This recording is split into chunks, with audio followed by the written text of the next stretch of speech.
Syaitanirrajim. Bismillahirrahmanirrahim. Assalamualaikum warahmatullahi wabarakatuh. Ila hadratin Nabi Mustafa Rasulullah sallallahu alaihi wasallam wa alihi wa azwaji wa zurriyyati alaihi salatu wassalam wa ila arwahi abaina wa ummahatina wa limasyayikhina wa limuallimina jami'il muslimina wal muslimat syai'un lillahi lahum. Al-Fatihah. أعوذ بالله من الشيطان الرجيم بسم الله الرحمن الرحيم الحمد لله رب العالمين الرحمن الرحيم مالك يوم الدين إياك نعبد وإياك نستعين اهدنا الصراط المستقيم صراط الذين أنعمت عليهم غير المغضوب عليهم ولا الضالين آمين. إن الحمد لله نحمده ونستهدي ونستغفره ونعوذ بك من شرور أنفسنا ومن سيئات أعمالنا من يهده الله فلا مضل له ومن يضلله فلا هادي له أشهد أن لا إله إلا الله وحده لا شريك له وأشهد أن محمدا عبده ورسوله اللهم صل وسلم على سيدنا محمد عبدك ونبيك ورسولك النبي أمي وعلى آله وصحبه وبارك وسلم تسليما بقدر عصمة بذاتك في كل وقت وحين اللهم أنت مقصودي ورضاك مطلوبي أعطني محبتك ومعرفتك سبحانك لا علم لنا إلا ما علمتنا إنك أنت العليم الحكيم. أما بعد. Tuan imamnya dirahmati Allah, Tuan Bilal, jawatan kuasa surau, tuan-tuan yang dirahmati sekalian, alhamdulillah, bersyukur pada Allah Azza wa Jalla. Pada pagi ini dapat kita bersama-sama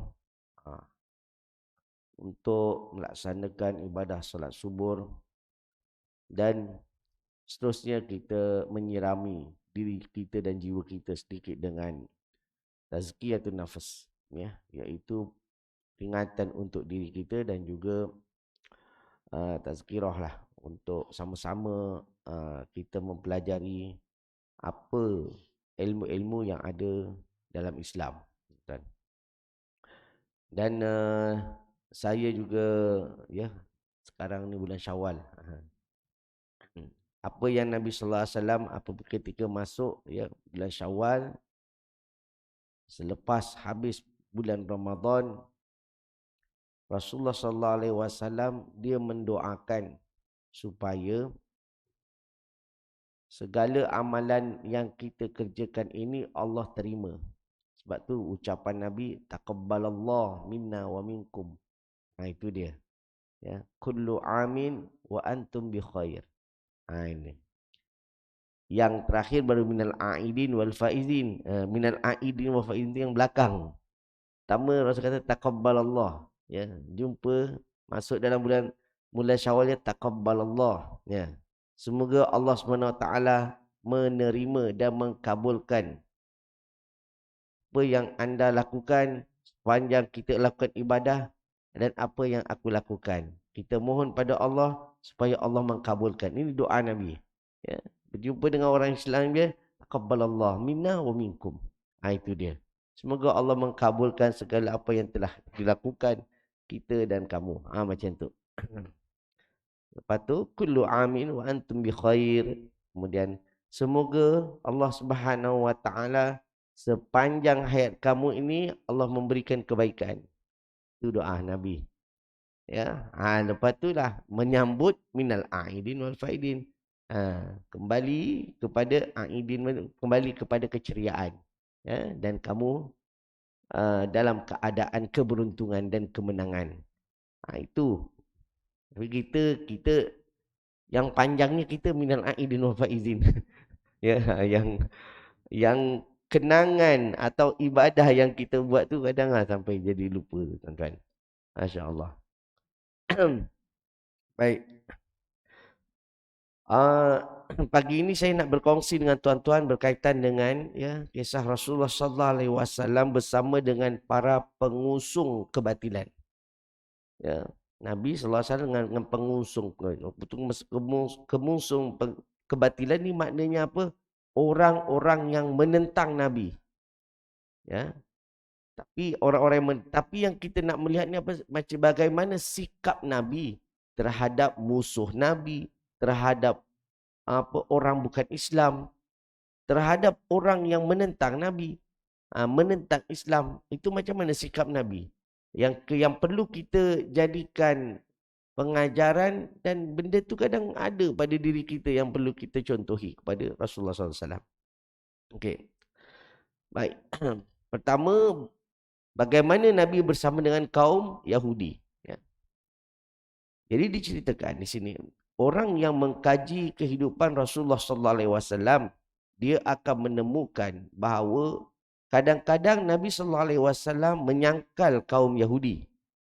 Kadang-kadang kaum Nasrani. Kadang-kadang juga kaum munafik.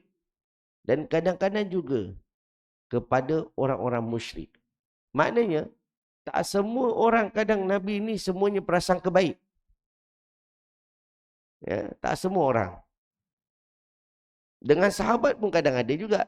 Nabi ada prasangka, maksudnya, kenapalah kamu buat macam ini? Itu dia. Ya.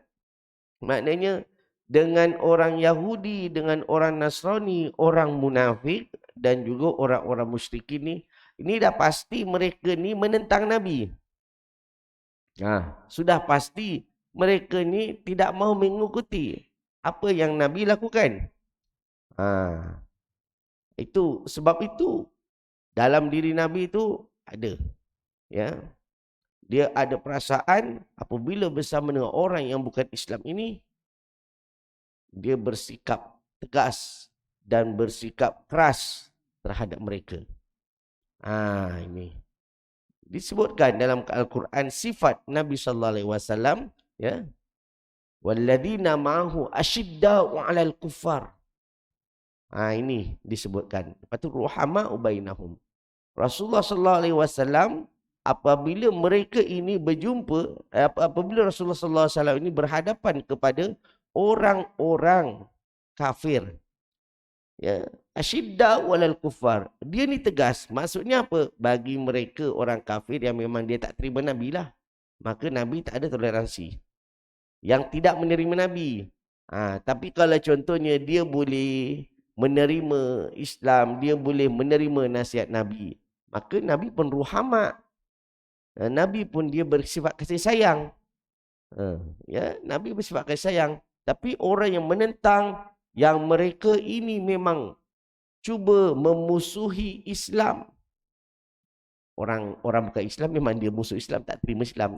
Cuma kat sini katakan dia menentang Islam, dia itu menghina Islam, dan dia itu, ya, mencaci maki Nabi. Nabi tahu, ya, walaupun dekat depan Nabi dia tak cakap, tapi dekat belakang Nabi dia cakap. Nabi tahu benda tu strategi untuk membunuh Nabi, maka dia Nabi asyidda walal kufar. Maka Rasulullah SAW dia tegas. Itu yang dilakukan oleh Rasulullah SAW. Dalam Sunan Abu Tirmizi, ya, Sunan At-Tirmizi, ada seorang Yahudi bernama Abdullah bin Salam. Ini sebelum dia masuk Islam, tuan-tuan. Ya, Abdullah bin Salam. Dia berkata, tatkala Rasulullah sallallahu alaihi wasallam tiba ke Madinah, manusia berkerumun di sekitarnya dan aku termasuk yang ada dalam kerumunan lautan manusia. Subhanallah. Abdullah bin Salam ni orang cerdik, orang cendekiawan. Kita nak tengok ni sikap Nabi, nak tengok sikap Nabi bersama dengan orang yang dia tak kenali. Bagaimana, tuan-tuan? Orang Yahudi ni, orang Yahudi ni, kita dah tahu sejarah dan pernah kita dengar. Kalau dekat Madinah, dekat kawasan-kawasan elit, ya, kawasan-kawasan, kalau kita kawasan elit mana, tuan-tuan? Dekat atas bukit. Kan? Rumah-rumah mahal tu dekat atas bukit. Sebab apa? Dia boleh nampak view ke bawah, apa semuanya. Ini kawasan-kawasan elit, ya. Kawasan-kawasan atas, bukan dekat kawasan lembah, ya, di pergunungan dengan tembok-tembok yang besar.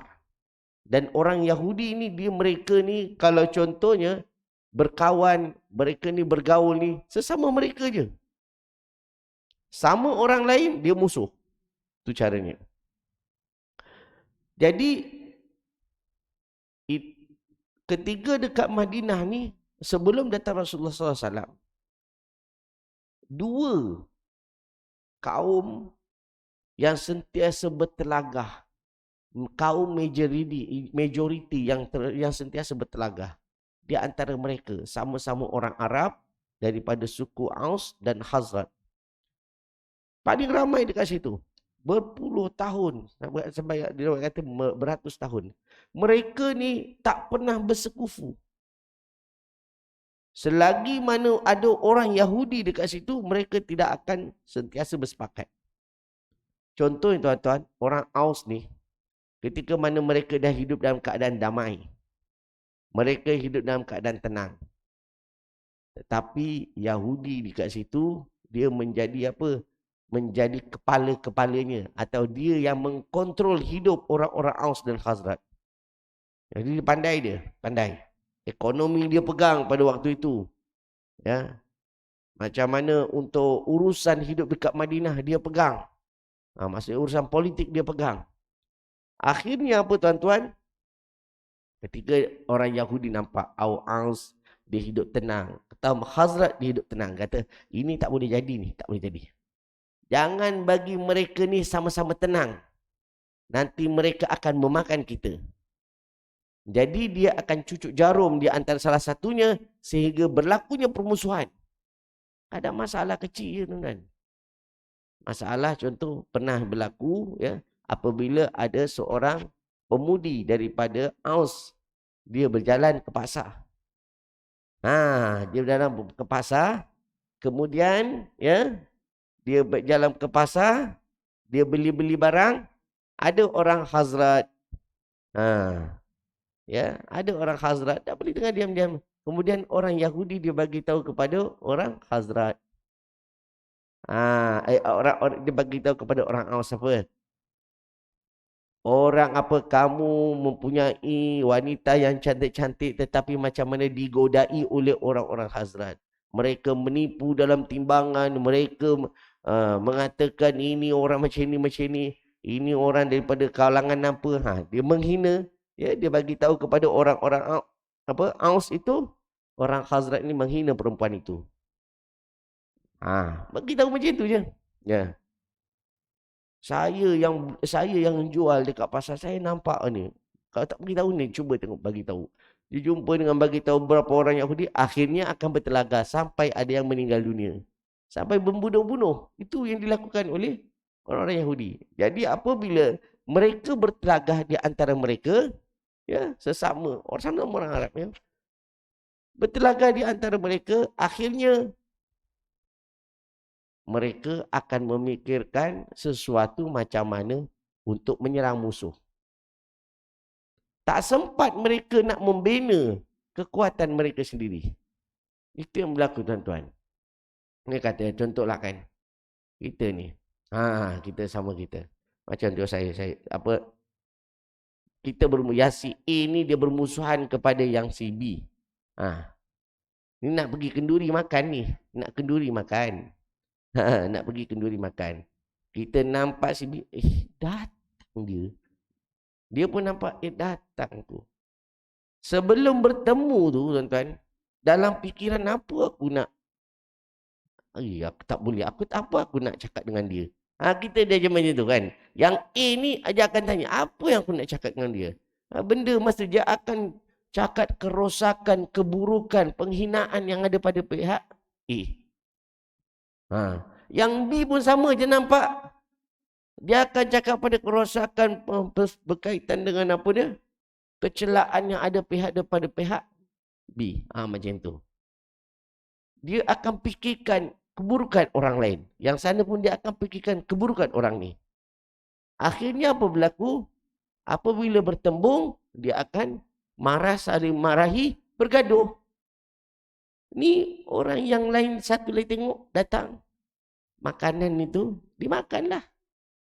Ya. Adik A, B. A ni bergaduh, B bergaduh dengan B. Yang C dia nak makan. Sepatutnya datang situ sama-sama dapat makan. Kan? Tapi tak makan. Tapi dah dihabiskan oleh pihak B. C dengan D. Akhirnya mereka datang bermusuhan. Mereka tak dapat apa-apa pun. Tak jumpa pun. Tak datang pun ke kenduri. Sebab sibuk memikirkan masalah orang. Yang ni pun memikirkan masalah orang. Yang ni nak memburukkan orang. Yang ni nak memburukkan orang. Itu yang dah berlaku tuan-tuan. Itu yang dah berlaku. Itulah ya orang-orang musuh Islam. Bagaimana mereka melihat tak boleh sesama orang Islam ini untuk dia berkompromi. Kalau sesama orang Islam dia ni berkompromi, sesama Islam ni mereka ni boleh berbincang, maka orang-orang musuh Islam dia tak boleh bekerja apa. Sebab kalau contohnya si A dengan si B ni, dia tengok okey, berbaik-baik, maka dia akan berbincang benda yang baik. Dia akan berikan idea yang baik untuk si B. Si B pun dia akan berikan idea yang baik untuk si A. Akhirnya mereka akan sepakat. Sama-sama boleh makan. Tu.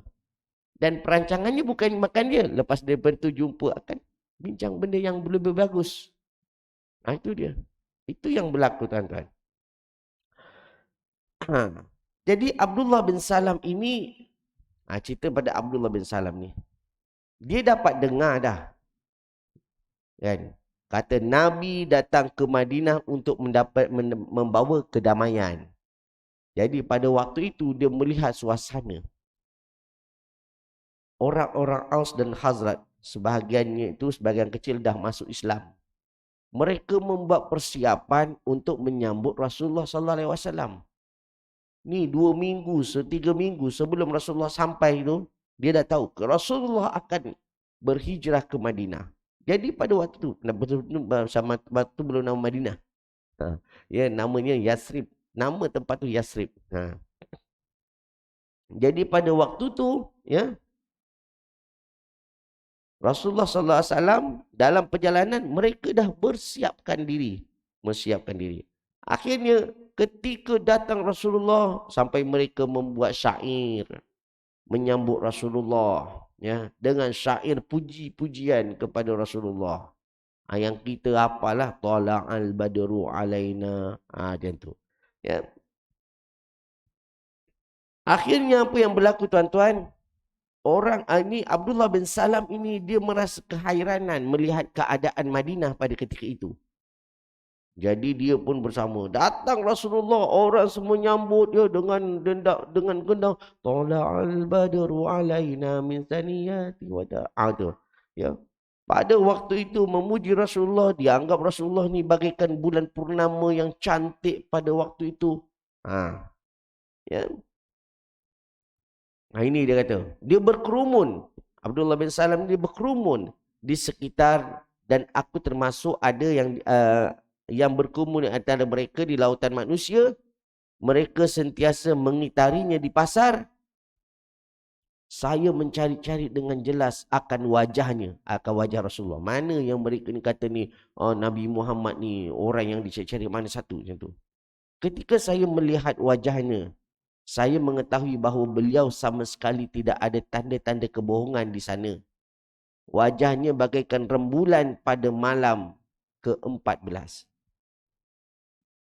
Abdullah bin Salam ni tuan-tuan, dia seorang ilmuwan, orang yang pandai, cendekiawan, ulama di kalangan orang-orang Yahudi, disanjungi oleh orang-orang Yahudi. Maka pada waktu itu dia dah hafal dah kandungan daripada kitab Taurat. Dikatakan akan datang suatu masa nanti di akhir zaman seorang nabi, ya, seorang nabi yang mempunyai ciri-ciri yang macam ni wataknya. Jadi pada waktu tu dia nak tengok, betul ke orang ni nabi? Betul ke orang ni tidak cakap bohong? Adakah ciri-ciri daripada kepribadiannya? Itu tuan-tuan. Maka dia pun mencari orang-orang Aus dan Khazraj yang Islam tu, semuanya merindui Rasulullah. Belum sampai Rasulullah tu je dah rindu macam mana tuan-tuan. Macam mana orang-orang Aus dan Khazraj tu, mereka ni belum jumpa Rasulullah, tapi mereka dah merindui Rasulullah. Macam mana keadaannya? Maknanya, maklumat yang dia dapat, ilmu yang dia dapat, iaitu disampaikan kepada orang-orang Aus dan Khazraj yang mereka ini berbai'ah kepada Rasulullah supaya Rasulullah datang untuk mencari kedamaian dan mereka masuk Islam. Apabila mereka tahu, ya, mereka berjumpa dengan Rasulullah, dalam Baitul Aqabah kan, Baitul Aqabah makna bai'ah yang pertama, Aqabah yang pertama, Aqabah yang kedua, iaitu perjanjian supaya mendapatkan perlindungan daripada Rasulullah. Rasulullah datang. Sebab mereka tak tahu macam mana nak menyatukan di antara orang Aus dan Khazraj. Jadi pada waktu tu mereka masuk Islam dengan bilangan yang kecil. Mereka menyebarkan kepada sahabat-sahabatnya, Rasulullah akan datang. Kami ni, Aus dan Khazraj yang masuk Islam tu, dia boleh berdamai. Dia pelik, macam mana kamu boleh berdamai ni? Diceritakan ada seorang Rasul, seorang Nabi di Mekah yang mempunyai pandangan yang hebat dan menyejukkan hati aku, dan aku beriman kepadanya. Jadi dia boleh bersama. Akhirnya pada waktu itu diceritakan kepada masyarakat mereka, dan masyarakat mereka mendengar, ya, ciri-ciri kenabian yang ada pada Rasulullah. Mereka rindu, teringin nak berjumpa Rasul. Maka apabila mereka ni dapat mengetahui Rasulullah nak datang ke Madinah, perasaan rindu nak jumpa itu teramat sangat. Tuan-tuan, padahal mereka tak pernah berjumpa Rasul. Itulah sifat yang perlu ada dalam diri kita. Macam mana kita nak rasa rindu, cinta kepada Nabi, maknanya kita kena mengenali Nabi. Bukan setakat amalan Nabi sahaja, mengenali pribadi Nabi. Ya, mengenali pribadi Nabi, mengenali kehidupan Nabi dengan keluarga Nabi, macam mana sifat-sifat yang ada pada Nabi. Itu yang perlu kita ketahui, ya, pribadi Nabi. Maka pada waktu itu barulah ada rasa timbul cinta kita kepada Rasulullah SAW. Baik. Seorang penyair menuturkan, kalau tidak ada tanda-tanda kebesaran yang jelas, maka pandangannya akan mengkhabarkan suatu khabar kepadamu. Suatu akhbar kepadamu. Maka Abdullah bin Salam radhiyallahu anhu mengatakan, ini dia. Tatkala saya melihat wajahnya, saya mendengar beliau bersabda, wahai manusia, sebarkanlah salam, berilah makanan, sambungkanlah tali silaturahim, dan sembahyanglah di malam hari qiyamul lail tatkala manusia sedang tidur dengan lena. Nescaya kamu akan masuk syurga dengan selamat. Subhanallah. Nabi sampai dekat Madinah. Dekat Madinah ni macam-macam kaum ada. Orang kafir ada, semuanya ada. Ya, orang Nasrani ada, orang penyembah berhala ada. Musyrikin tu. Kemudian ada orang Yahudi ada. Ya, penyembah berhala ni Aus dan Khazraj lah. Sebelumnya ni kan dia tak beriman kepada Allah. Kemudian ada orang Islam juga ada kat situ. Jadi pada waktu Nabi tak kenal mana satu orang Islam. Nabi tak ada, oh dekat sini mana orang kita. Tak ada. Dia jumpa dengan orang kita. Tak ada. Dia jumpa dengan orang Islam. Tak ada. Dia jumpa dengan sahabat-sahabat yang tak ada. Ni di kerumun ni semuanya campur-campur. Tapi apa yang Nabi ungkapkan? Nabi tidak ada menggores sedikit pun perasaan orang Yahudi, ya, mengherdik atau menghina sedikit pun orang musyrikin. Nabi tak ada perkataan-perkataan yang mengesatkan kepada orang lain, tak ada. Tapi ketika Nabi datang, Nabi kata afsus salam. Ya. Dia kata apa dia? Datang aja, jumpa dengan masyarakat Madinah pertama, sebarkanlah salam. Maksudnya afsus salam tu apa dia? Dia nak kedamaian. Aku datang untuk kedamaian. Aku datang untuk kita sama-sama bersatu. Itu dia. Kan? Kemudian aku datang untuk membantu orang-orang yang miskin. Wa at'imut ta'am. Aku datang untuk membantu orang-orang yang susah. Itu Nabi buat. Ya. Wasilul arham. Aku datang ke sini untuk sama-sama kita bersatu padu. Menyambungkan silaturahim. Ada Nabi sebutkan silaturahim itu kepada orang Islam? Tak ada. Semua. Nabi tak kenal mana satu orang Islam, mana satu orang Aus, Hazrat. Aku datang untuk menjadi kedamaian. Aku datang untuk menolong orang-orang miskin. Aku datang untuk menyambungkan silaturahim di antara kamu semua. Itu Nabi tak tengok pun itu orang Yahudi ke siapa. Kan? Itu pertama kesan yang terhadap orang-orang bukan Islam pada waktu itu melihat Nabi. Tak ada Nabi bias kepada orang Islam. Tapi benda tu boleh menyejukkan hati di setiap golongan siapa sahaja. Boleh menerima Rasulullah SAW. Itu cerdiknya Nabi tu, tuan-tuan. Kan? Dia jumpa dengan orang, dia tak melihat ni daripada kalangan mana, ni daripada keluarga mana, ni daripada orang mana, bangsawan mana. Tak ada. Semua orang miskin, kaya apa semuanya rasa terima dengan lapang dada. Itu tuan-tuan.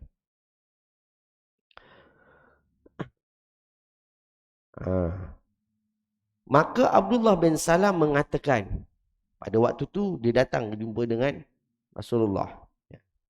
Dia pun panggil wahai Rasulullah. Walaupun dia bukan Islam, tapi dia menyebut Rasulullah. Sebab itulah kalam panggilan yang disebutkan orang Islam kepada Nabi. Ya. Wahai Rasulullah, saya mahu bertanya kepadamu tentang 3 perkara yang hanya diketahui oleh seorang Nabi. Jika engkau benar-benar seorang Rasul, jika engkau sebenar-benar seorang Nabi, kata Abdullah bin Salam ni, aku nak tanya, betul ke? Sebab aku ada maklumat, aku ada baca dalam kitab Taurat, aku tahu peribadi dan juga ciri-ciri seorang Nabi. Tapi adakah kamu ni berwatak-watak sebagai seorang Nabi? Itu. Dan kamu berlakon aja ke? Jadi aku nak tanya dengan 3 perkara. Kalau 3 perkara ni kamu boleh jawab, makna dah tentu kamu ni orang Nabi. Seorang Nabi. Nabi senyum dia. Ya? Kerana Abdullah bin Salam mempunyai pengetahuan yang cukup tentang kenabian daripada kitab Taurat. Itu dia. Dan juga termasuk salah seorang ulama Yahudi. Ini Abdullah bin Salam. Maka dia pun berkata dan menanyakan kepada Rasulullah sallallahu alaihi wasallam, kalau tuan menjawab 3 perkara yang benar, maka saya akan masuk Islam dan beriman. Tuan, sebab Abdullah bin Salam ini, apabila dia pun mencari-cari, betul ke tak? Apabila dia berhadapan kepada Nabi, dia nak berdialog kepada Nabi, iaitu dengan sifat terbuka dan ikhlas. Itu, ikhlas. Dia bukannya datang kepada Nabi supaya dia ni nak berdebat, nak mencari kelebihan yang apa hujah Nabi, dan aku ada hujah. Tak ada. Itu namanya tak ada sifat terbuka. Macam contohnya ada orang buat perdebatan, tuan-tuan kan. Masalah khilaf. Masalah ini pandangan.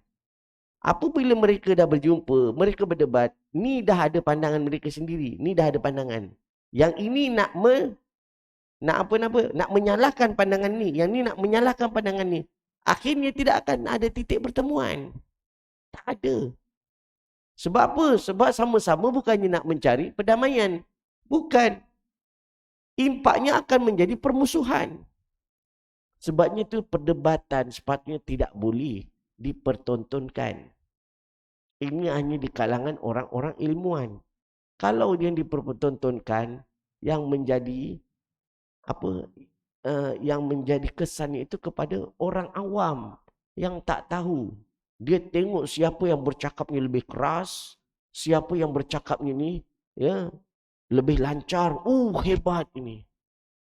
Tapi siapa yang cakapnya diam, tengok hujahnya tak kuat. Macam tu. Sebab apa? Sebab orang awam ni dia tak ada background untuk dia mengetahui perbahasan itu. Akan tetapi kalau daripada pihak ilmuwan, ya, mereka berdebat secara tertutup. Dia tak kira yang ni cakapnya keras ke, yang ni cakapnya lembut. Tapi dia akan yang keras, ya, oh macam tu. Aku pun belum tahu benda ni. Ada kebaikan-kebaikan yang sama-sama dia dapat. Yang ni tahu kebaikan daripada ni, yang ni tahu kebaikan daripada ni. Jadi mereka boleh bersepakat. Orang yang berdebat ni dia boleh sepakat. Tapi orang yang mendengar yang tak ada ilmu, ya, dia akan bermusuh di antara kelompok bawahan. Itu bahaya. Itu tuan-tuan. Bahaya. Baik.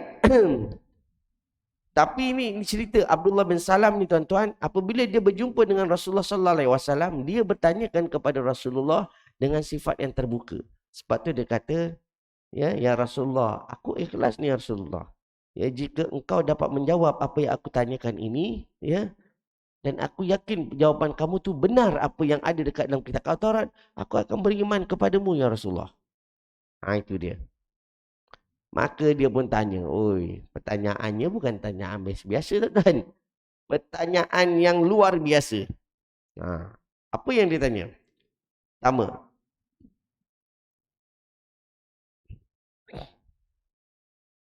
dia kata, maka dia pun menanyakan, kalau Tuan menjawab 3 perkara yang benar, maka saya akan masuk dalam Islam dan beriman.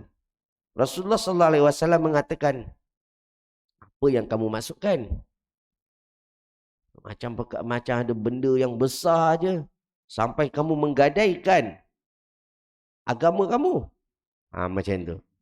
Maka Abdullah bin Salam mengatakan, apakah makanan pertama para penghuni syurga tatkala mereka sudah masuk ke dalam syurga? Bukannya senang tuan-tuan jawapannya. Soalannya, ya Rasulullah, tolong jawab, apakah makanan pertama orang yang masuk syurga tatkala mereka dah masuk syurga? Benda tu belum berlaku lagi. Kan? Maknanya khabar ini ada khabar ghaibiyah, sam'iyah. Benda keimanan, bukannya benda duniawi. Benda yang tak nampak, benda sam'iyah. Maknanya benda yang diimani melalui pendengaran hingga masuk ke dalam hati sehingga orang tu boleh mendengar, boleh beriman. Itu dia. Itu soalan pertama. Soalan kedua, bagaimana seorang anak itu boleh menyerupai ayahnya? Dan bagaimana pula dia boleh menyerupai ibunya? Masya Allah. Ini pun benda yang tak nampak, tak wujud. Sekarang pun kalau misalnya nak tanyakan benda tu pun belum tentu doktor boleh jawab. Kan? Sebab teori, bukan benda realiti. Tapi ghaibiyat, kata ya Rasulullah, tolong jelaskan kepada aku, kalau anaknya tu yang dia mirip kepada bapaknya tu macam mana? Ini dah keluar kan? Dah keluar bayi. Kita keluar bayi ni nak cakap ini anaknya muka siapa ni? Mungkin boleh berubah. Muka bapaknya, muka anaknya, maknya ke itu. Mungkin berubah-ubah. Tapi kalau dia dah besar sikit, baru nampak, oh ini muka maknya atau ini muka bapaknya. Macam tu. Tapi ni bayi terus keluar ni, ini muka siapa? Allah Akbar. Macam mana nak tahu? Ya. Itu soalan yang kedua. Benda yang tak masuk akal untuk dijawab sebab benda tu bukan benda yang nyata. Tapi benda yang belum terjadi. Yang ketiga, apakah tanda-tanda hari kiamat yang pertama sekali muncul? Ya Allah. Benda yang belum berlaku, tetapi dia nak tahu firasat daripada Nabi apa tanda-tanda hari kiamat yang besar yang akan berlaku sebelum benda betul. Yang pertama kali akan berlaku apa dia? Itu dia. Maka Rasulullah sallallahu alaihi wasallam menjawab, yang pertama berkaitan makanan pertama dekat syurga, adapun makanan yang pertama kali dinikmati oleh para penghuni syurga kelak adalah kelebihan hati ikan paus. Ini saya pun tak tahu kenapa dia kata itu. Maknanya apa hati ikan paus yang ada sekali. Di hati ikan paus tu ada benda yang apa yang lebih kata bahagiannya yang terbaik. Itu yang dapat dimakan oleh penghuni awal syurga. Maka Abdullah mengatakan, benarlah Tuhan.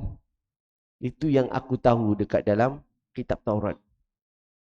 Macam mana kau nak? Ini maknanya benda tu menggambarkan dia ini mengetahui benda yang gaib. Itu adalah seorang Rasul.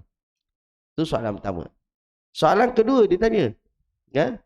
Adapun dia jawab, adapun yang menjadikan anak menyerupai ayahnya adalah ketika seorang suami menyetubuhi isterinya, lalu air sperma atau air mani suaminya melebihi air sperma isterinya, maka anak mereka akan menyerupai ayahnya.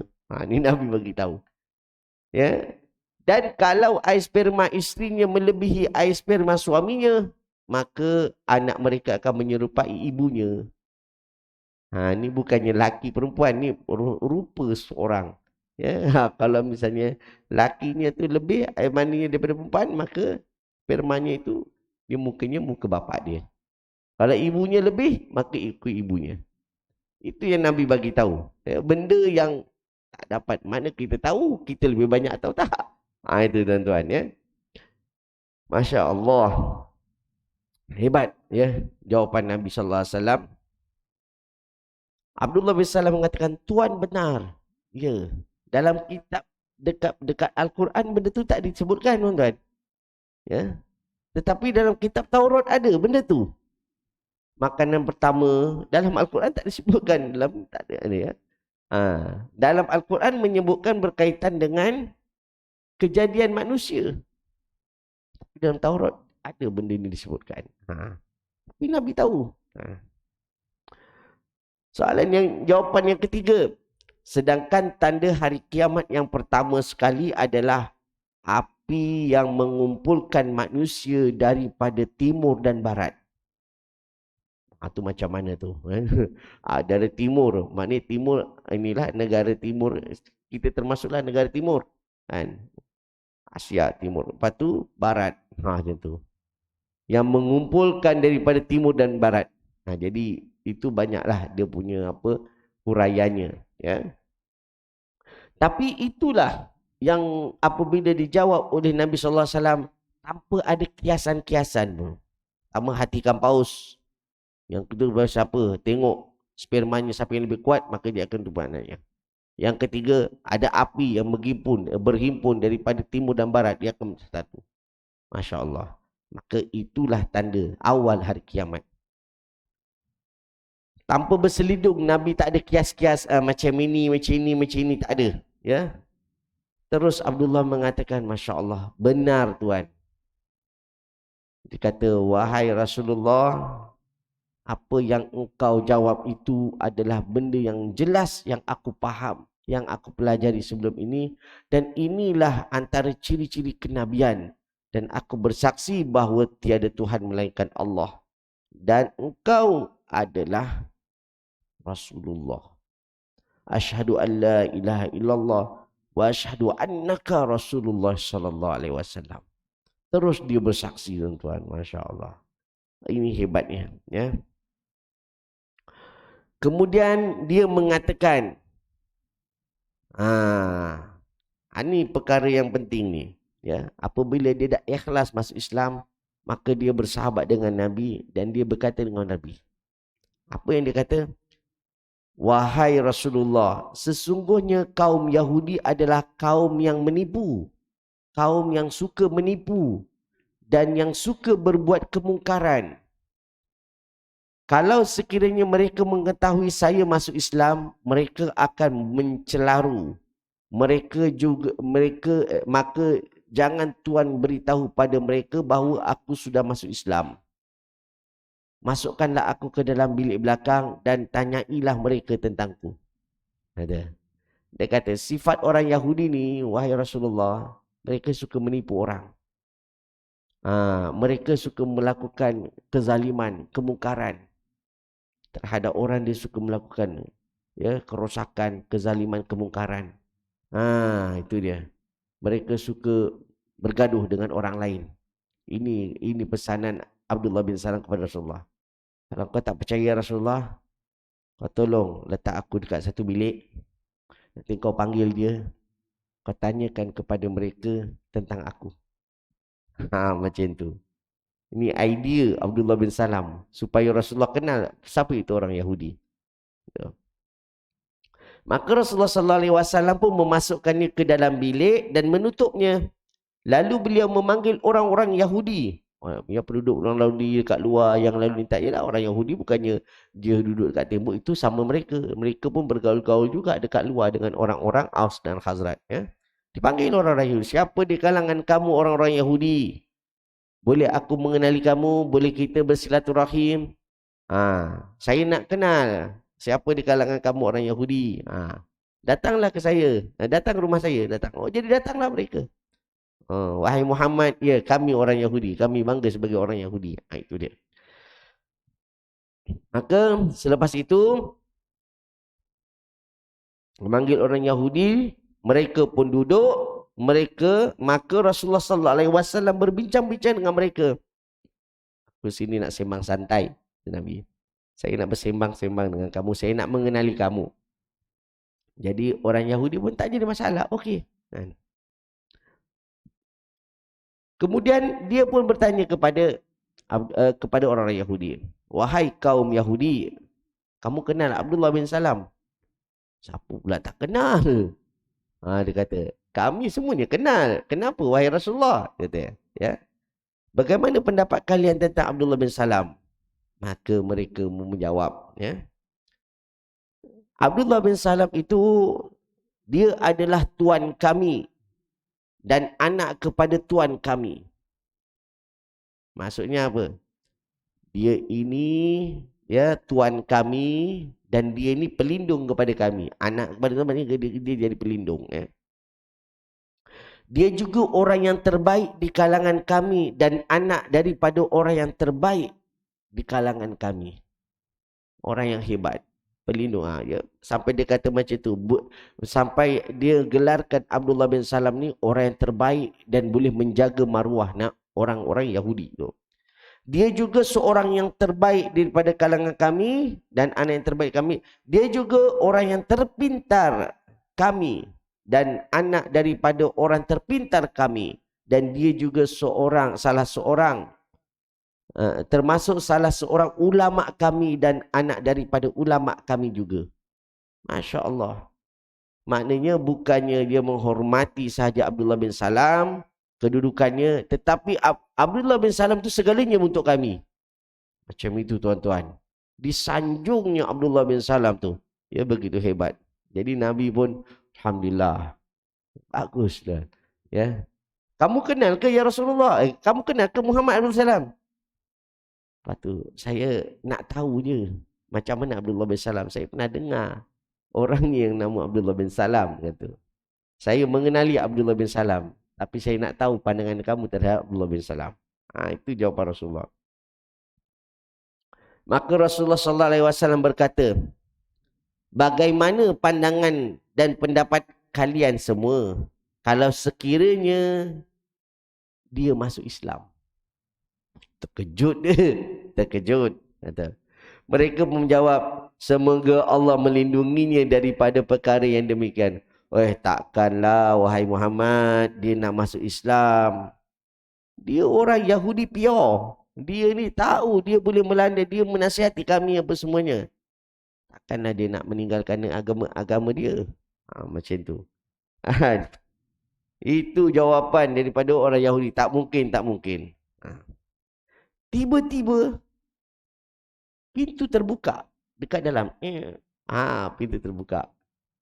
Dan dia melihat Abdullah bin Salam itu yang membuka pintu tersebut di rumah Nabi.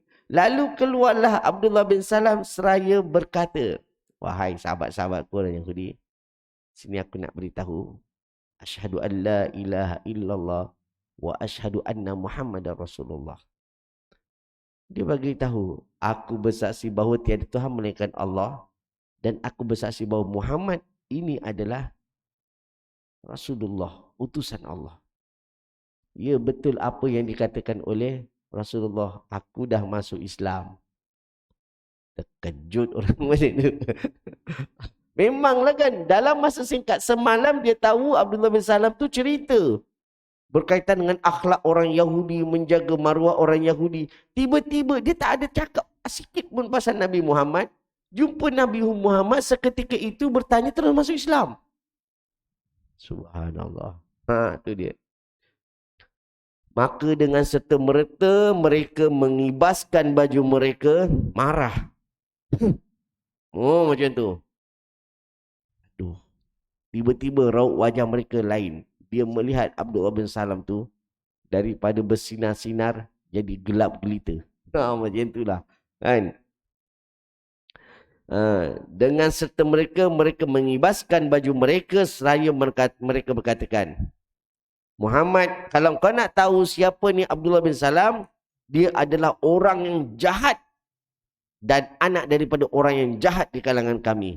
Dia adalah orang yang buruk akhlaknya dan anak daripada orang yang buruk di antara kami. Dan dia adalah orang yang paling jijik dan anak kepada orang yang paling jijik kepada kami.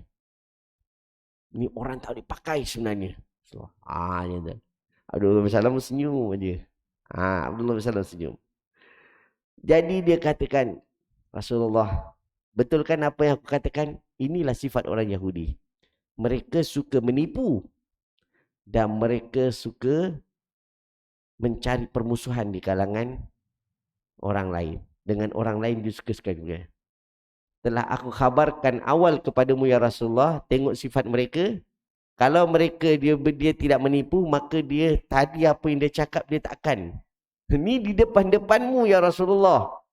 Tadi dia memuji aku, selepas itu dia menghina aku. Kan menipu. Ini sifat orang Yahudi. Jadi Rasulullah pun memberitahu, ya, baru aku kenal apa itu orang Yahudi, siapa itu orang Yahudi. Di depan kita dia cakap benda yang baik, di belakang kita dia tidak akan sama sekali, ya, menyetujui apa yang kita buat. Sehingga Allah Subhanahu Wa Taala menjelaskan dalam Al-Quran, dia ingatkan kepada Rasulullah, wahai Rasulullah, ingatlah, orang Yahudi dan orang Nasrani mereka tidak akan reda terhadap apa yang kau buat, kebaikan apa saja yang kau buat dekat dunia ni, dia tak akan reda. Sebab hati dia tu memang dah musuh pada Islam. Sehingga kalau orang tak reda ni tuan-tuan, ya, bukannya aku tak reda biarkan dia. Tak ada. Dia akan usaha, ya, orang tak reda ni supaya sama ada orang itu akan hilang dari pandangan mata mereka. Yang kedua, orang itu akan ikut cara dia. Hatta tattabi'a millatahum. Itu yang Allah SWT kata. Orang Yahudi dan orang Nasrani, dia tidak akan reda kamu hidup dengan cara Islam sehingga kamu mengikuti cara mereka. Ini yang Allah SWT pesan kepada kita. Berhati-hati. Itu tuan-tuan. Ya, jadi nasihat-nasihat yang Allah SWT berikan kepada Rasulullah, baru Rasulullah tahu macam ni orang Yahudi. Maknanya tuan-tuan, bukannya kalau contohnya kita berjumpa dengan orang Kristian, orang Yahudi, penipu, tak ada macam itu. Kita cakap bermuamalah yang baik. Ya. Tetapi apabila mereka berbaik sangka kepada kita, kita kena yakin dengan agama kita. Jangan kita terikut dengan tipu hilah mereka. Kita ada cara kita ikut dengan cara kita. Jangan kita terikut pujukan mereka. Kadang mereka ini menunjukkan benda yang baik. Mereka memberi peluang-peluang yang baik kepada kita. Sehingga kita terikut mereka, kita terikat dengan cara mereka, terikat dengan gaya hidup mereka. Dan sehingga benda yang seronok, yang nampak di depan mata tu, kita rasa semuanya inilah model yang terbaik. yang diajarkan kepada kita. Padahal apa yang mereka lakukan itu adalah menjerumuskan kita supaya kita akhlak kita hilang, akidah kita tergadai, ya, aurat kita terdedah. Itu yang dia ajarkan kepada kita. Suka kepada dunia, jauhkan daripada ibadah.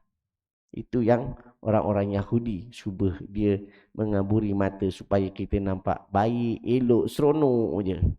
Apalagi kepada anak-anak muda kita. Ya, orang yang tidak menjaga akhlaknya, tidak menjaga ibadahnya.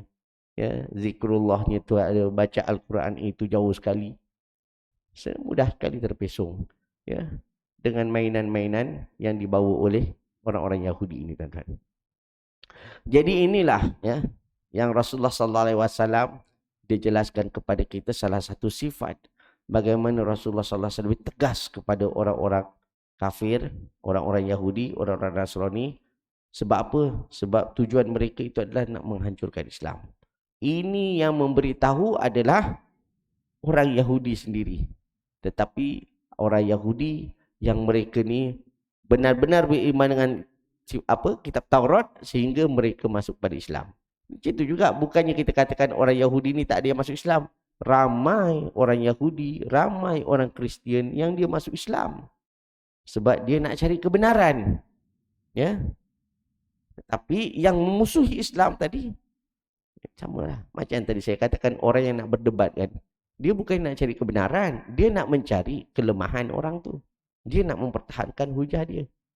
Jadi apa yang dia nampaknya tu dia akan hantam sampai orang tak boleh jawab. Itu cara debat.